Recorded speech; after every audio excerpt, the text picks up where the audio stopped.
Hello and welcome to Super Saturdays, a comic book media podcast where each episode we'll be focusing on your favorite comic books, TV shows, and movies to figure out if these projects will stand the test of time. I'm Damon A, and on today's episode, I'm joined by What's up, everybody? Omari Malik, aka Big Bank Aaron, man. What's up? What's up? On with the show.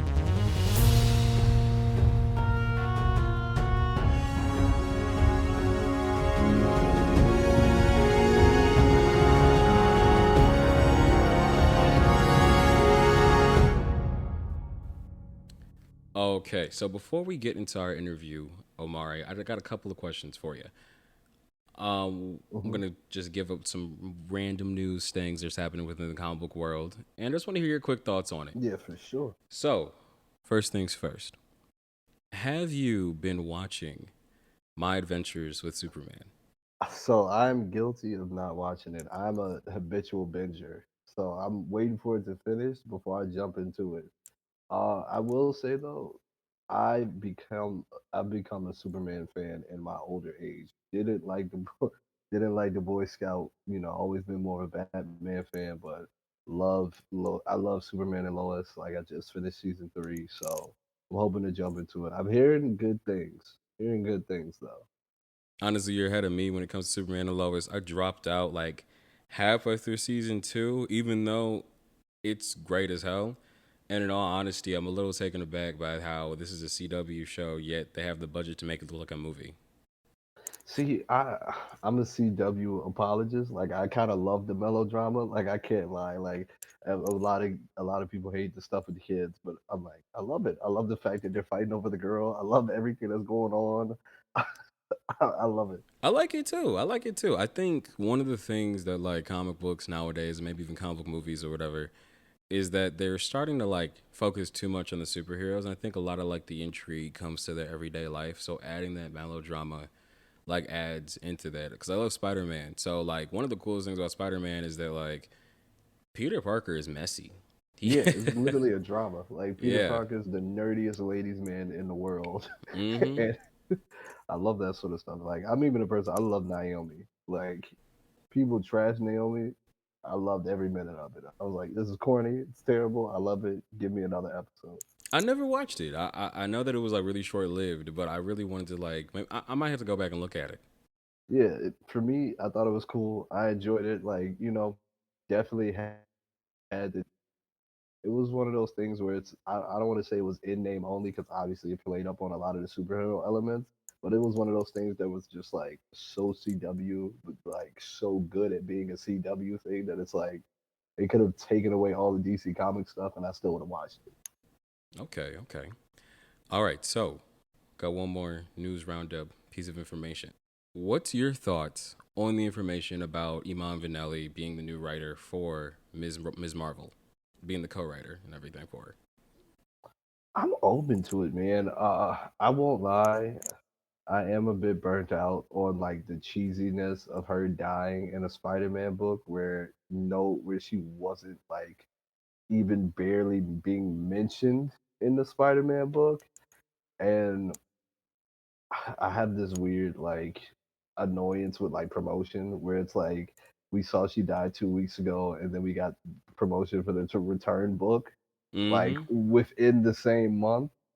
So like I'm willing to like as obviously I'm on here because I'm a writer. So, as a person that like is within the industry and trying to get in the industry, I don't mind people trying their hand. Like you never know. Like I'm sure like if we go back in the history books, like, people are gonna say what they want about Tanahashi Coates' run on Black Panther and Captain America, and I'm sure that people probably like, what does the guy that wrote Clerks have to do with writing Daredevil? So, you know, I'm open minded. I'm willing to give her a shot. And half the people complaining don't read Miss Marvel. So, for me, I'll give it a. I'm probably a person that wouldn't pick up the book, so I'm not gonna trash it. But if there was ever a chance, I'm a number one hoarder. So I'll grab at least issue one. Since we're talking about the comic book world, I just want to ask, what was your first introduction into the comic book world? What really got you to wanting to get into comic book writing? Like, what was your first introduction to all that? Man, so for me, like, so I guess it's like twofold. So there's like And I say twofold because there's the side of comic books that I feel like a lot of people are being introduced with like not actually comic books. It's like I was that kid that just liked. I've always been in like boy stuff. So, and when I say boy stuff, I mean like for a marketing person in the late '90s and early 2000s, you guys have beach homes because of me. Because I wanted my mother to buy me every cartoon, every piece of merch, every Beyblade, trading card game, everything. If it had a Saturday morning cartoon and some merch and products behind it, I was into it. Digimon, Pokemon, obviously Batman the animated series, Superman the animated series, like the Raimi Spider-Man, like I'm into all that sort of stuff, eating it up, loving it, and that was like how I was into superheroes and stuff. And then like the actual introduction into comic books was the fact that my dad was like a '90s comic book collector, like had all the Image stuff, all the milestone stuff, like all. And I say all the Image stuff, not including when they everybody actually went to Image, but all the Todd McFarlane Spider Mans, the Jim Lee, Chris Claremont X Men stuff, all the Dead Man's Land, Batman stuff, Nightfall, all that sort of '90s comics. Like Dope. there were just long boxes in my house. So it's like when I was a little bit more conscious in the sense of like, oh, that's Batman, and like not just watching the VHSs and started flipping through them, and it's like, oh shit, like this is Chuck Mm-hmm. Dixon, like this is Tim Drake as Robin, and those were like my kind of first introductions into comic books when like I was in eighth grade to like finally convince my mother to actually take me to the comic book store and started buying my own books. And it was like it had to be like '07, '09 because like Blackest Night, like that was everything for me. Like Blackest Night, I bought every tie-in, every one shot, every miniseries, and it was off to the races from there. Blackest Night was everywhere. I remember just the marketing for it. I remember I had like kind of the same situation as you. Like I had all the merch and shit like that. Like I would just have a lot of different things. I'd have all the DC animated DVDs and just a lot of different stuff. I think Blackest Night was one of the first time I really understood like what a comic book event was, because I already knew that like, oh yeah, they live, all comics live, like Marvel universe, DC universe, they all live in the same universe, they all work together, they can like go to another book or Yeah, whatever.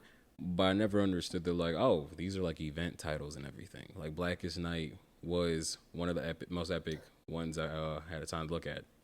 yeah, like that for me, Blackest Night, like I said, that was the one I was a part of in real time. Like the first time I was a part of an event in real time. Like I remember Free Comic Book Day, getting Blackest Night Zero, and then all the preludes and Green Lantern, and love it, love it, love it, love it. If you ask me, that's the best comic book event of all time. Okay, would you say you're more DC or Marvel? I'm definitely more of a DC guy. Okay, favorite hero. Favorite hero? So I have two. So if we go favorite hero of all time, it's probably Batman. But if we're going like favorite hero because of the way I look, man, it's a tie between probably like Black Lightning or Static. Okay, okay, you got taste. Okay, what are some projects that you're currently working on right now before we get into the books that we're talking about as well too?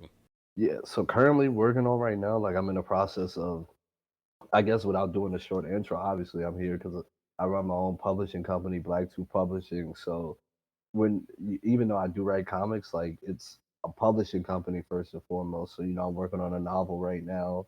For the books that we're going to talk about later, the books that I just released are basically pilots. So I'm working on the full like first arc for each book. That way, this time next year we'll be rolling those out and getting things going, and a million and different one other ideas. I also do books for friends of mine that have fashion brands and things like that. So always working, always writing. I can't stop these ideas from coming to me, man. Okay, okay. So you reached out to me about going over three different titles that you're currently like developing and everything, Hmm. and I'm really excited to talk about those. So let's dive in. I gotta say my initial thoughts on them because Soups I actually read I read the first arc which was Dogpile, and then I'm still reading through a couple of other ones that were in there, which is Adastra and also Snakebite. And I gotta say, you are a really good writer. Thank you, thank Like you. fantastic. Like it felt like a breath of fresh air because I could honestly see that each different story that you're developing currently, they all have their own voice and they all have their own tone.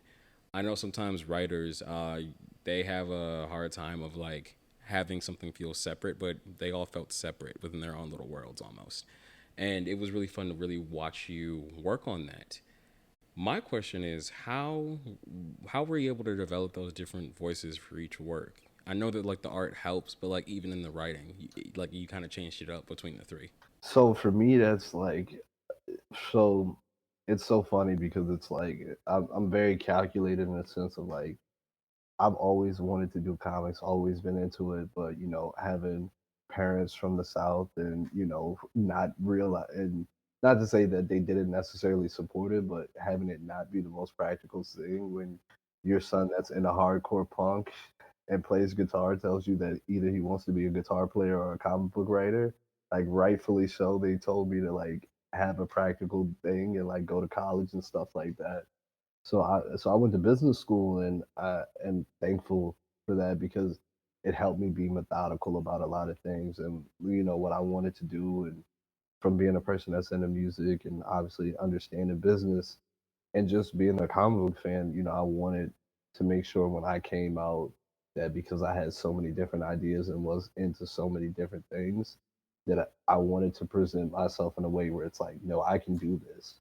Like I didn't like I felt like if I had just released one and then tried to come out with the others, people might have been like, "Wait, are you sure this is you? Aren't you the guy that did that book?" Or what do you mean you're doing a book about a shape shifting girl? You just had a guy that has snake tattoos as a power. So I wanted to make sure they were all different. That way, at any point in my writing career, when people see me doing something, they're like, no, this is what he does. He's a chameleon in a sense.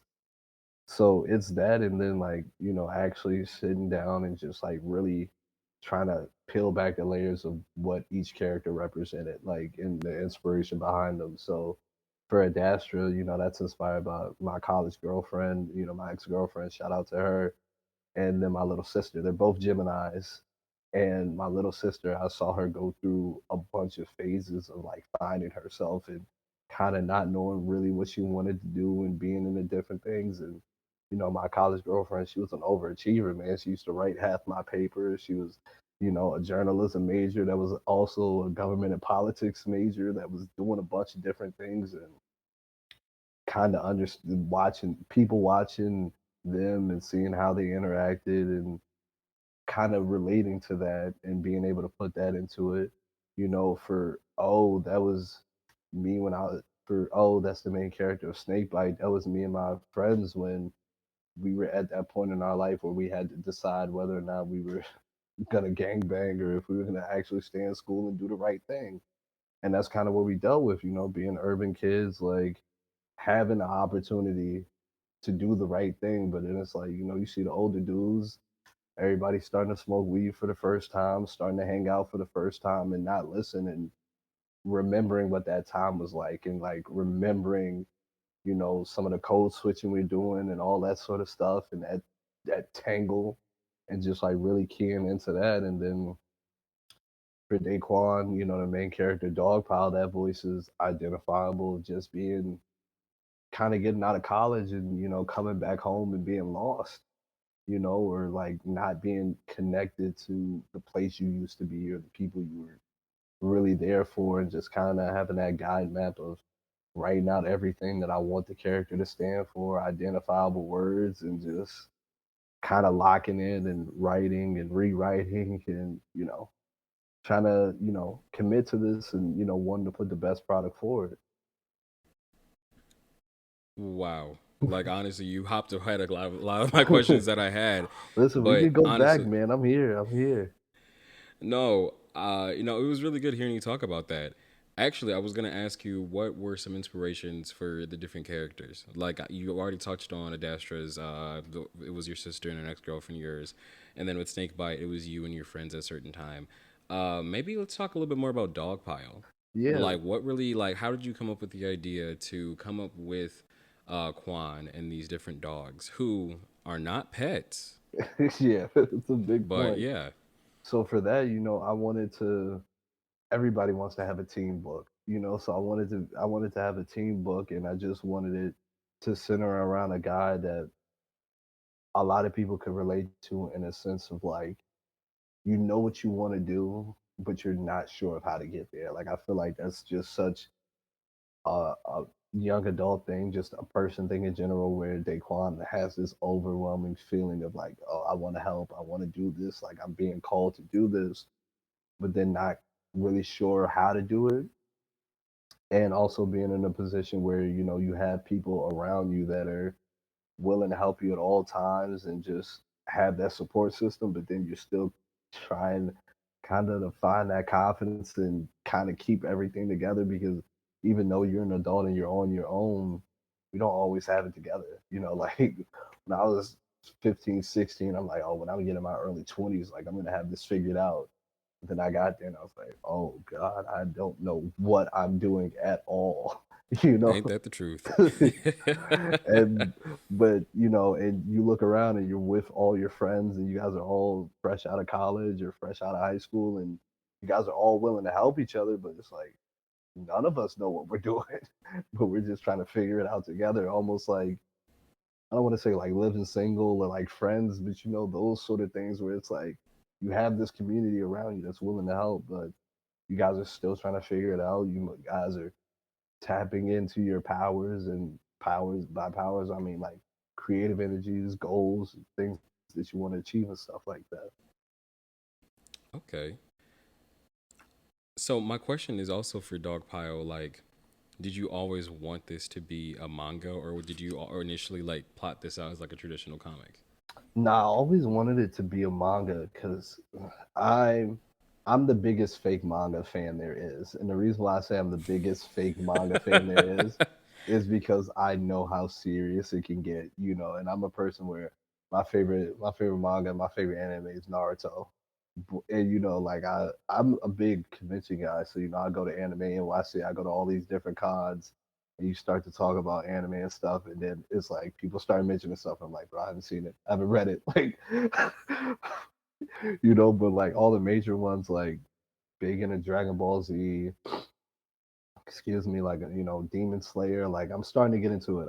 I box. Like one of my things that I do for fun is I box, and my boxing coach is a big anime head, so he's always putting me on to stuff. Like he was the one that came to me one Saturday during the training session. Was like, bro, I just watched this thing called Vinland Saga. You got to watch it. so Listen, my friend has been trying to convince me to get that show. Look at that. Watch that show. Connor, shout out to you. But I'm honestly the same boat as you when it comes to like I like bits and pieces of anime. Like, well, I like there's a couple animes I really really like and that I've watched. But whenever someone talks about, oh, gotta watch this, I'm like, I haven't seen it. Bro, I haven't seen it. exactly. That's what I do. Yeah. I put my hands up. I'm like, haven't seen it, or it's like I have it on my list where I start things like watch. I finally watched Doctor Stone. Like I'm slowly getting there, but it's like it gets intense, man. It gets serious. So it's like that's why I'll never sit there and be like, no, I'm an anime guy or a manga guy. The moment it's like I still haven't watched like Samurai Shampoo yet, and it's like haven't seen Bleach.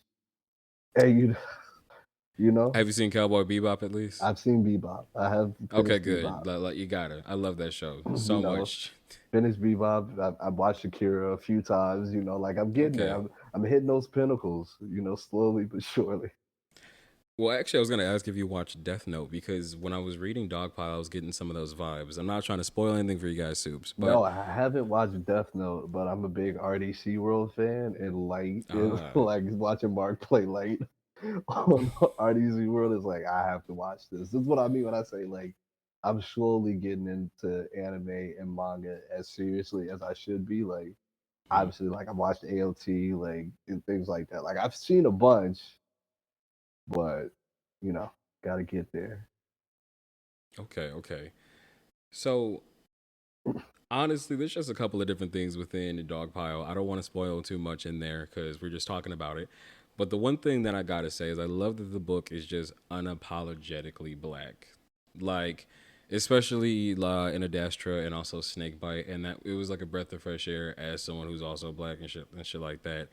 Just reading it and just how having how seeing how like it was just seamlessly integrated in there. Was it always a point that you wanted to make characters that looked like you?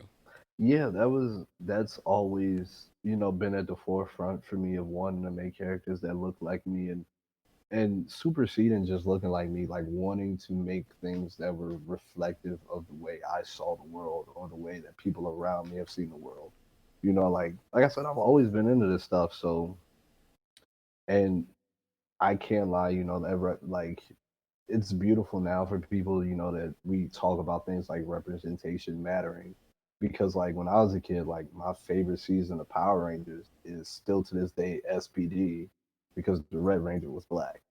You know, Ah, it's yeah. it's those little things like that that's like, mind you, is SPD the first, Power Rangers I ever saw? I don't know. Like I loved Wild Force before that. Like I Mystic Fury, Ninja Storm, like I was a big Power Rangers head, but it's like SPD for me, that was everything, and just obviously, reading all the milestone books or just like seeing like I'm also big into the like 90s movies because like Omar Epps is one of my favorite, actors, not just because he had my name, but he's a person that looked like me that's in a bunch of movies where he was going through stuff that I had seen. Like, I had homies that I saw them get their first knives and first, weapons, and they wanted to act like Bishop. Like, I been in college and like dealt with a few things like in higher learning and stuff like that. So I wanted my stories to, be reflective of me and to not hold back. You hearing the things about, why Aaron left the Boondocks because they were telling him what to do and things like that. Like I want not only my writing in BlackTooth, and if I'm able to have other writers come through and put out things for other people, like whatever they look like, whoever they are, I want them to tell a story that's real to them. And it's like, so what if other people don't get it? Like the people that this is for, they'll get it, they'll relate to it, and it's a glimpse into our world and a glimpse into what we got going on. Exactly. People that get it. People that don't. And like you want to show that reflection of like what the world looks like. Yeah. And I think that's something that I was able to pick up on the minute I started reading Dogpile. Especially just seeing the way that Quan was just acting throughout the book and there's just interactions with everybody else. And even just despite the main characters also being dogs, each dog had their own personality as well too that really shined through. Could you talk a little bit about the names and the personalities of the different dogs? Yeah, so it's funny enough. So two of the dogs are like based off like real life equivalents. Like my mother has a dog, and her name's Ivy, which is literally like that's my mother's dog. My mother has a female Pekingese that's Ivy, and my been a prissy dog. Like Ivy's a Pekingese, so just like my mother's dog, Shaka. One of my aunts had a golden retriever kind of Rottweiler mix named Shaka. So they're based off that. Shaka was you know, energetic, kind of to himself, like smart things like that. Like Benzo was my first car was, some old ass Mercedes, and my father had a Rockweiler. So taking the fact that my father had a Rockweiler before I was born, and the fact that my first car was a Mercedes, I kind of mixed that in to make Benzo, and that car was loyal just like a dog was. It got me everywhere I needed to be in high school and things like that, and then the other dogs, one of the dogs is named Jeffrey. I'm a big rap fan, so named him after Thug, man, Free Thug. He's a poodle. It's kind of Mm-hmm. the prissy one of the group, but still down to handle business. Quay, like I said, I'm a big rap fan, so Quay Global. Shout out. That's one of the producer that has got Baby on the map. He literally is the one that made my dog produce that for Baby. Who else is there? Riley, Raleigh, another based off another rapper, Raleigh. I don't know if anybody's ever heard of him. He has this really dope song called Perk 30, and one and a half's of twins. And thinking of like, oh, what's a name that's like Raleigh, but like could be a twin name and things like that. So, always taking little bits of inspiration and just, trying to fill out the roster of like, you want to have your smart one, you want to have your tough guy, you want to have your level headed like best friend, which is what Benzo is. You need the mother of the group, which is kind of what Riley is, even though like she's the youngest one, but she's still like the mother of the group because she has a younger brother, the gruff one, the one that's, your Daphne and your Scooby Doo and Ivy and stuff like that. So, Honestly, the thing that I really liked about when I was reading it was that each right off the first page, you got like a great understanding of who these characters are right then and there, and you did it just so subtly, especially when you like laid down the different powers that Quan and the different dogs had with him and everything.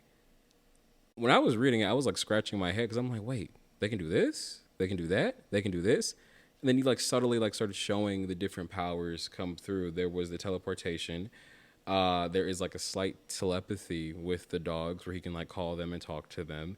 And actually, I had a question for you: is Quan bulletproof? so bulletproof and kind of like obviously he does the energy blast and things like that. So a bit of like the energy there because for me all their powers like whether it's Quan, Adastra, or even moving on a snake bite like it's to me it's based off Obia.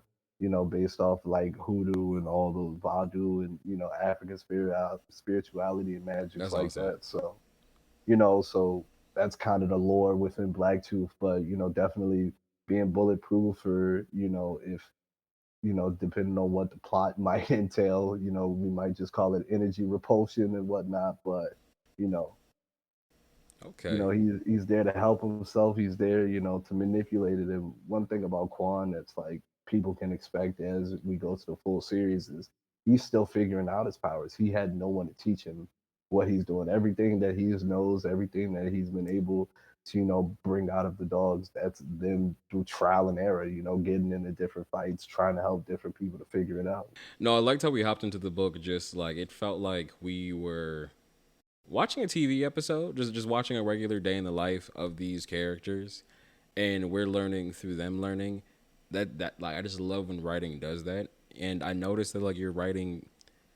It really does look like you're writing a movie, but in comic book form, or a TV show within comic book form. I really liked that. In all honesty, I'm speaking of how you're talking about how we're gonna learn more about what's going on with Quan and how he got the powers and everything when it goes to series and everything. It's making me think about Adastra. Now, when we got into the Adastra, now I didn't read the entirety of it, but I did read like a good chunk of it. Something that I really noticed is kind of similar to what we were talking about earlier about how the melodrama in different comic books and just heroes going through that type of stuff, it adds a lot more to the world that you're creating. And I noticed that Adastra didn't hop into costume until like a couple pages in. You got to understand her like family life, her school life, and just you got to know who she was as a character. Was that something you wanted to make a point when you created Adastra? Yeah, for sure. And I'll honestly, man, I'll say that's like a big point for like kind of all my characters. Like, yeah, these are superhero books, but I grew up with a mother that didn't like superheroes. Like, if I'd have asked my mother, like, hey, can we go see the Batman movie? She'd have taken me because like I'm her kid, but like she wouldn't have enjoyed it. But like on that same token, like my mother's seen iRobot, like my mother's seen Terminator and things like that. So with that in mind, it's like wanting to write stuff that was good even if you took away the superpowers. Like I kind of Mm-hmm. always write in the back of my head like this needs to have enough meat to it to where it's like had they not been superheroes, like these are still interesting people. Like this is just the extra sauce in their lives and things like that. So yeah, and like you mentioned, like I'm glad that you picked up on like the world is deep. Like like not to say like it would be a terrible Adastra comic, but it's like there might be an Adastra comic where we don't see her touch the suit because there's a lot of other stuff going around. And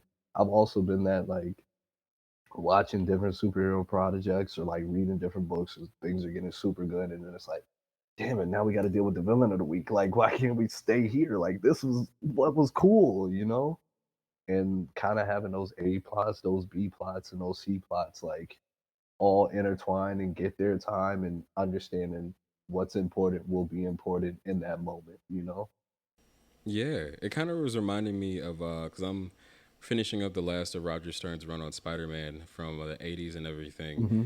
and Roger Stern as a writer did a good job of like juggling Peter's social life and just regular life along with the superhero stuff to the point where it was like you're saying, oh shit, the villain came up. All right, I guess I actually was more interested in like the actual like social parts Yeah, because I'm thinking about how like in his run there was just a lot of just different things that'd be coming up and everything. I think, yeah, what happened? He dropped out of grad school, and that was a whole issue of him like trying to get in contact with the dean and everything. And at the beginning of Adastra, when we seen, uh, trying not to give too many spoilers out, soups, but we just were seeing her interact with her parents, and then we seen her talking about her high school because she is a high school student, which actually brings me to my next question.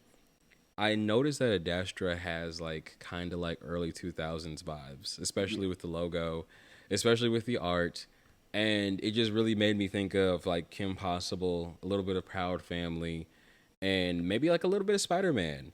So, what was your inspiration aside from the life, like the real life inspiration? What was just some other secondary inspiration you might have had for Adastra? the fact that my younger sister has never been into cartoons but has left her TV on Disney Channel and like Teen Nick, and people aren't gonna, well, people our age will remember this, like the end, you know, like watching Degrassi, things like that, and like kind of having, you know, nostalgia for like teen dramas and things like that, like wanting it to be, you know, timeless. Like you can watch things like that and it's like, oh, the overarching elements of like, you know, teens will go through this no matter what, you know, studying for tests, having boyfriends and girlfriends, trying to party, trying to do this, trying to do that. Like those things don't change. Like whether you're watching what, Revenge of the Nerds, or you know you're watching Super Bad, or you know Neighbors, like teenagers are going to want to party, they're going to not want to go to school, they're going to want to do those things, and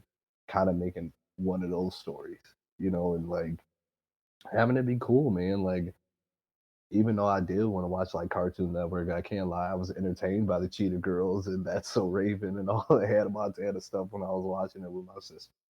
It was still entertaining. That's because the writing really Yeah, shined through. And some of the exactly. stuff could still be like you could still like empathize with it and everything like that. No, for sure, man. I Yeah. loved Powerpuff Girls, Totally Spies. Like, I still love that stuff, even though I might not have been a target audience. Mm-hmm. Totally Spies was great, and I'll die on that hill. I know they're like making a new series or whatever, but that those were the vibes that I got when I was reading Yeah, Adastra. for sure. I might not have gotten too far with it, and mind you, Soups, I'm actually gonna probably buy a copy of all three of these books because this is really, really good. And I think in Adastra, your dialogue actually shined even more compared to Dogpile. I think it was more because there was more like words in Adastra. Yeah, so I mean, to give away their those personalities, it's like understanding to pull back. Like I remember I was actually talking to the ex that like inspired, you know, Adastra, and I was telling her about the books, and I was like, you know, she's like, even though we're not together, it's like still my muse and like one of my best friends. And I'm like, bro, I feel like Quan's not saying enough. I feel like I gotta have him say more. And she's like, no, it's just who he is. Like you're writing a guy that's like kind of quiet, kind of more reserved, but it's like, you know, that black man with all that power, like he doesn't need to speak up as much. Mm-hmm. Versus, you know, a Dasher, like she's a teenager. She has nothing but things to say and things to do because she's full of energy. So she needs to talk more, whether she's talking to people, talking to herself, like she's trying to express herself in as many ways as possible. So she should be the talkative one. She should be saying a lot of things, like, you know, because there was even things where it's like, damn, am I being Brian Michael Bendis right now? Am I filling up the page too much? You know, but it's like, you know, kind of trusting it, and like I said, going to those people that you trust to give you a genuine critique. Okay. So, what was the finding your artist process like for all three of these books? Ah, different. When I say different, like, so for Adastra, that was so. I guess let me start from the beginning. So originally, so there's three books. So originally, like, you know, I was planning to kind of stagger the reduction. So I started with Dogpile, had a guy, he ghosted me. Once it was time to start going, he ghosted me. So I'm like, damn it, like kind of got a little bit discouraged. Then, put it back out there. I was doing a lot of stuff on the internet. So Facebook groups, Instagram pages, seeing artists, reaching out to them, trying to negotiate and stuff. Found a guy, kind of the first try for Snakebite. Like found a guy. He had some Marvel experience and things like that, and it kind of went off without a hitch. So once we got halfway through Snakebite, that's when I started again looking for somebody for Dogpile. Found the guy, got the first kind of roughs back, and just really wasn't feeling it. Moved on to someone else. They took forever, so they weren't. They got about 5 pages in and kind of took forever. Moved on to another person, and finally found the right person, and like kind of finally like worked it out within my vetting process of like, all right, so I need this timeline. And by then, Snakebite is done, Dogpile's halfway done. And it's like when I went out to find the artist for Dastra, I knew everything to ask for. I knew it's like, all right, I need examples of your sequentials. I need to know your turnaround time. I need to see things that you've actually put out, like, so trial and error. But like when it came to Adastra, putting out the ask and hitting the Facebook groups, hitting the Instagrams, waiting on the responses, seeing the responses. So when I found my guy for Adastra, like that was the smoothest book. Like it went off by a hitch. Like I learned everything, kind of going through Snakebite and Dogpile. So Okay. So with that, what would you say your process is for like plotting out all of these? Do you just start writing, or do you like have like a whole like map that you do to map out these type of books? if we're talking entire process, it'll be like everything starts with a run-on sentence. And I say a run-on sentence is like I get the random idea where it's like, all right, so there's a guy and da da da da da da, this happens and blah blah blah blah blah, and like this is his story and he's trying to do this. So that'll be the initial thing, and then from there, like I have like this profile template where it's like, all right, so how old is he? Where is he from? Where's his city? What is the city like? I go Google a bunch of different city pictures, go through I'm big into fashion, so go through a bunch of different like clothing websites or, terrible sketches that I put together to kind of find a costume and things like that. And for these particular books, since I wanted to write pilots, I'm looking at the profiles, looking at what I want the story to be. It's like sitting there and all right, so what would be a good idea? Like, how can I tell this, or how can I get people a feel for it? Hmm. Once again, going back to that run-on sentence of like, as if I was a little kid telling somebody a story. Okay, so the book starts like this, and then this happens, and then this happens, and just looking at that big paragraph run-on sentence and putting the script together. So trying to formulate it, like literally having it side by side with like my script of like, all right, so I said this should happen. So panel one, panel two, and figuring it out from there.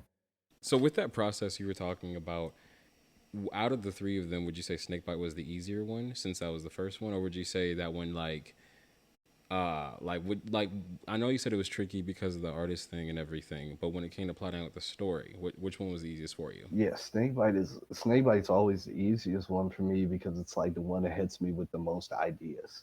And that's why I say it's like the easiest one. Like the Snakebite idea, it's I'm not gonna say it's like a self insert, but a lot of elements are like so deeply pulled from things that I've seen or experienced, like from me and my stepdad when I was younger having kind of beef, or that being a thing in Snakebite, or me and my friends like starting to do rebellious things. Like I've stretched ears, so I like remember when me and my friends were getting piercings and everybody's getting tattoos and like hearing stuff from teachers and everybody. It's like, oh, you're ruining your life. Like, what are you guys doing? How are you guys gonna get a job and stuff like that? And it's like you almost didn't think about tomorrow because we were so wrapped up in, being 16, 17 years old and thinking we knew everything and not understanding that what really was out there. Like, it felt like everything and nothing all at once.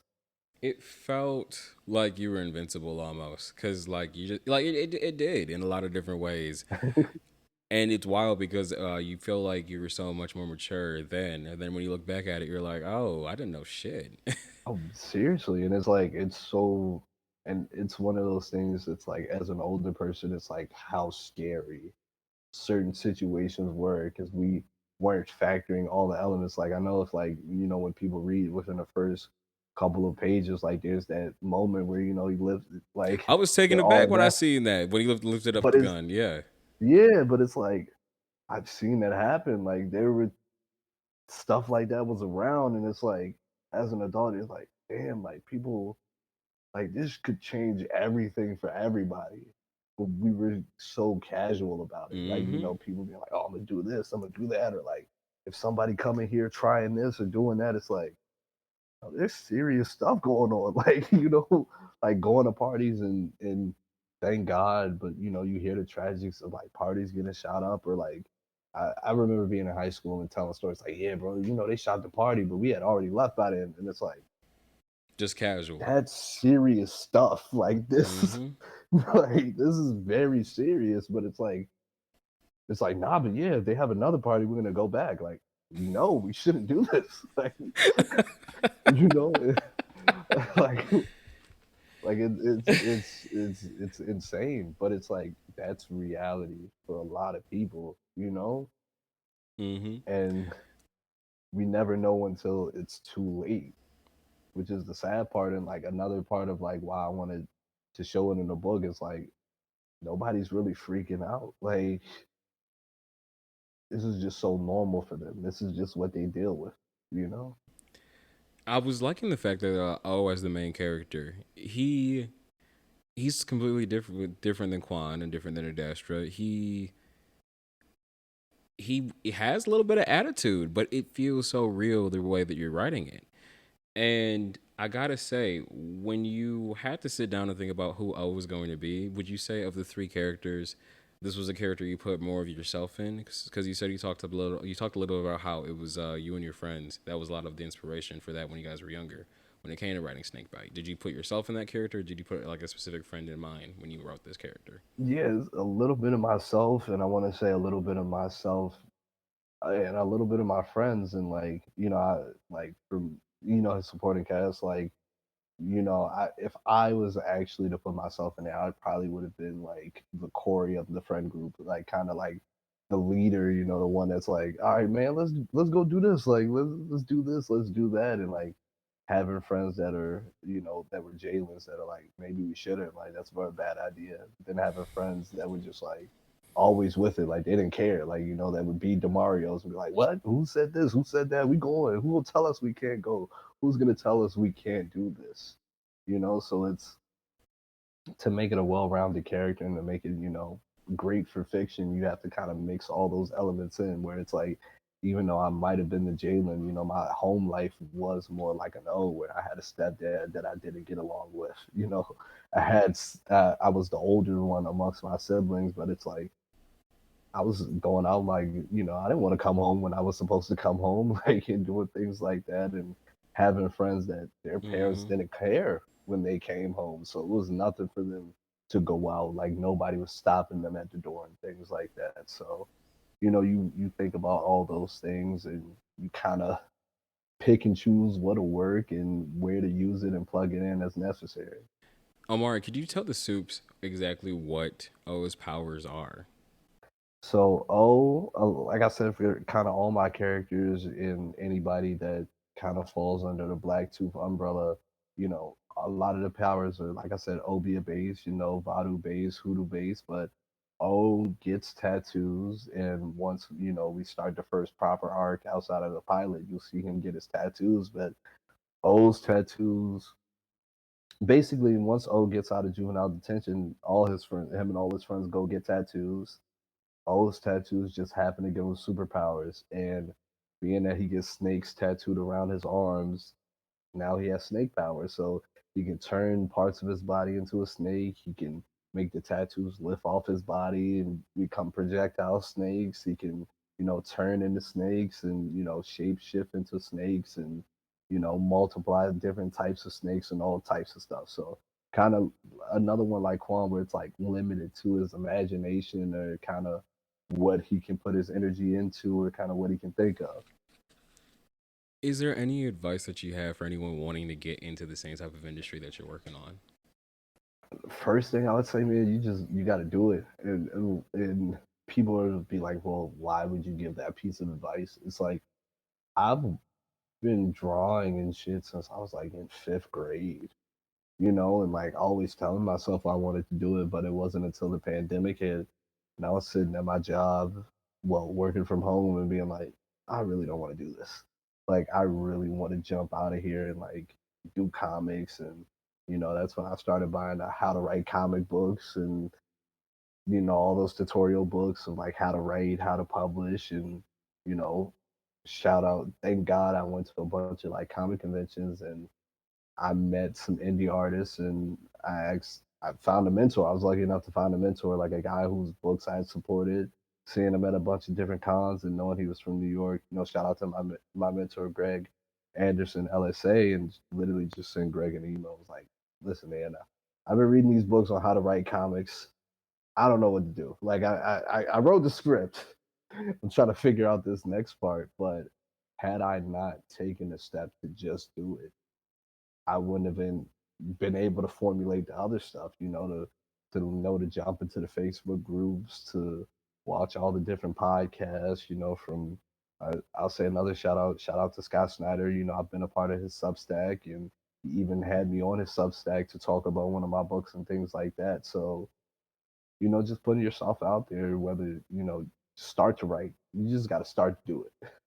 It's like the main thing. Once you start to do it and you you keep at it, you'll get the other win. Whether you go to a convention and you're like, hey Tom, like how do you write? How do you do this? Watching different interviews and you just figure it out from there. Okay. And I got one more question For for you. sure, for sure. Are we going to see? Well, actually, I got two questions. Hmm.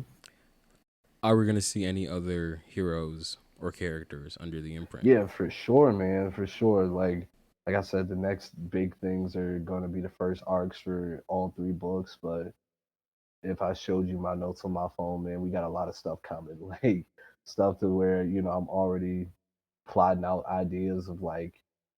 So obviously, like I have the three main books, and then I have the BlackTooth Battalion, which kind of combines all three. And what I want that book to be is more so like our Shonen Jump. So it's like we can always use the BlackTooth Battalion as a way to introduce new people, where it's like, hey, here's a lost snakebite story, but also introducing XYZ character and things like that. So, and even being able to have that book to eventually be a platform for, if BlackTooth gets big and we have interns, interns want to debut characters through there or start their own thing, we always have something going that can be that platform to jump off and start different stuff. So a lot of stuff in the pipeline, man. Like I love all types of stuff. So people can expect some horror stuff. People can expect some more superhero stuff. People can expect some satirical stuff. We're cooking. I'm cooking over here for sure. Are we going to see a crossover at any point? When it makes sense, like for me, like I didn't want to jump into this and just be like, yeah, this is a new superhero universe, this is a new multiverse, this is a new this is a new that. Like I wanted people to say, nah, these are new good stories. If they when they cross over, it's gonna be another good story. But it's not. We just sitting here like, hey, we're the new Marvel, we're the new DC. Like we're a new place where you can get some good stuff to read and you can get your money's worth when you come over here. Okay, okay.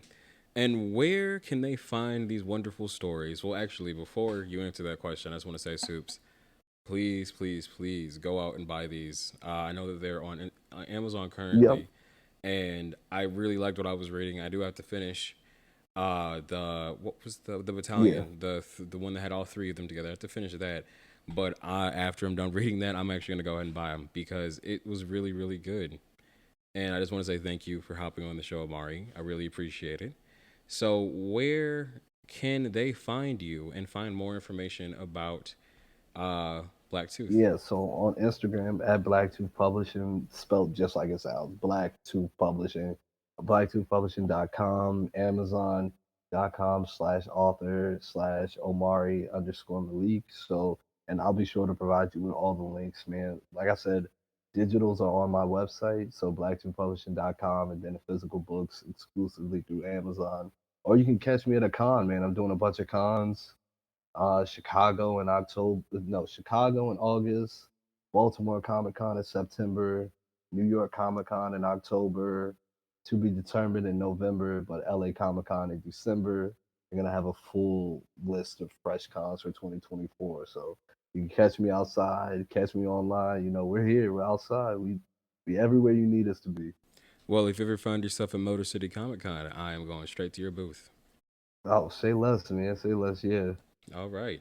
Okay, well, as always, Soups, be sure to follow us on Instagram at Super Saturdays Podcast, TikTok at Super Saturdays Pod, and Twitter at Super Saturdays PC. Your messages and reviews can make their way on the show. This was Super Saturdays. I'm Damon. Shout out to you, man. Omari Malik, Big Aaron. Thank you guys for having us. All right, see you next Saturday, Soups.